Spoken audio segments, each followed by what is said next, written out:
Friends, ఈరోజు డేట్స్తో హెల్తీగా హల్వా ఎలా ప్రిపేర్ చేసుకోవచ్చో చూపిస్తాను. వీడియోని స్కిప్ చేయకుండా చూడండి. చాలా సింపుల్గానే ఉంటుంది. ముందుగా స్టవ్ ఆన్ చేసి ప్యాన్ పెట్టి 1 టీ స్పూన్ నెయ్యి వేసి ఈ నేతిలో డ్రై నట్స్ వేయించుకోవాలి. మీరు మీకు నచ్చిన డ్రై నట్స్ ఏవైనా సరే తీసుకోవచ్చు. నేనైతే కాజు, బాదం, గుమ్మడికాయ గింజలు, సన్ఫ్లవర్ సీడ్స్ తీసుకున్నాను. వీటిని లైట్గా ఎర్రగా అయ్యేంత వరకు వేయించుకోవాలి. నెయ్యి వేయకుండా ప్లెయిన్గా కూడా వేయించుకోవచ్చు. ఇవి వేగిన తర్వాత పూర్తిగా చల్లారనివ్వండి. ఆ తర్వాత మిక్సీ జార్లో వేసి ఒక పల్స్ ఇవ్వండి. లైట్గా నలిగిపోవాలి, మరీ మెత్తగా అవ్వకూడదు. ఈ విధంగా లైట్గా గ్రైండ్ చేసి పక్కన పెట్టుకోండి. ఇప్పుడు ఇదే ప్యాన్లో డేట్స్ వేసి డేట్స్ మునిగేంత వరకు నీళ్లు పోసి ఉడికించుకోవాలి. ఇప్పుడు ఒక బౌల్లో 3 టేబుల్ స్పూన్స్ కార్న్ఫ్లోర్ వేసి నీళ్లు పోసి ఉండలు లేకుండా కలిపి పక్కన పెట్టేసుకోండి. అండ్ ఈ డేట్స్ని కలుపుతూ ఉడికించుకోండి. నేను గింజలు అలాగే పైన పొట్టు తీసి వేశాను. పొట్టు తీయకుండా కూడా హల్వాని ప్రిపేర్ చేసుకోవచ్చు. స్పాచులాతో డేట్స్ని కొద్దిగా నలుపుతూ ఉడికించుకోండి. నీళ్లు దగ్గర పడేంత వరకు ఉడికించుకోవాలి. పూర్తిగా దగ్గర పడేసరికి మెత్తగా పేస్ట్లా అవుతుంది.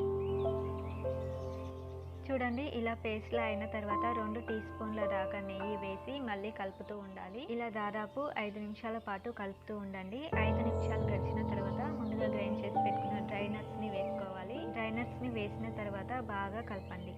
ఇప్పుడు ముందుగానే కలిపి పెట్టుకున్న కార్న్ఫ్లోర్ మిక్స్ని ఒకసారి కలిపి హల్వాలో వేసి కలుపుకోవాలి. మంచిగా బైండింగ్ అవ్వడం కోసం ఈ కార్న్ఫ్లోర్ మిక్స్ని వేస్తున్నాము.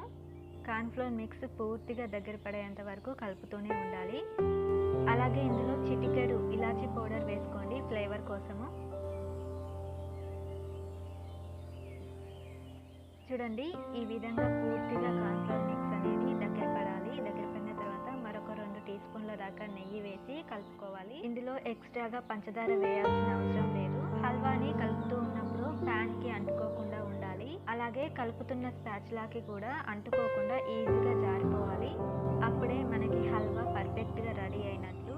అండ్ హల్వాని స్పాచులాతో ఫోల్డ్ చేసినట్టుగా వేస్తే ఆ ఫోల్డ్ అనేది అలాగే ఉండాలి. అప్పుడు మనకి హల్వా ప్రిపేర్ అయినట్టు. ఇప్పుడు స్టవ్ ఆఫ్ చేసి ఒక ప్లేట్కి నెయ్యి అప్లై చేసుకొని ప్రిపేర్ చేసుకున్న హల్వాని ఈ ప్లేట్లో వేసి ఈవెన్గా స్ప్రెడ్ చేసి పూర్తిగా చల్లారనివ్వాలి. పూర్తిగా చల్లారిన తర్వాత ఒక చాకుతో నచ్చిన షేప్లో పీసెస్లా కట్ చేసుకోండి. చూడండి ఎంత చక్కగా పర్ఫెక్ట్గా కట్ అవుతుందో. మీరు కూడా ఒకసారి ఇలా ట్రై చేయండి. మీకు పర్ఫెక్ట్గా వచ్చినట్లయితే ఈ వీడియోని లైక్ చేసి మా ఈ ఛానల్ని సబ్స్క్రైబ్ చేసి రెగ్యులర్గా ఫాలో అవుతూ ఉండండి.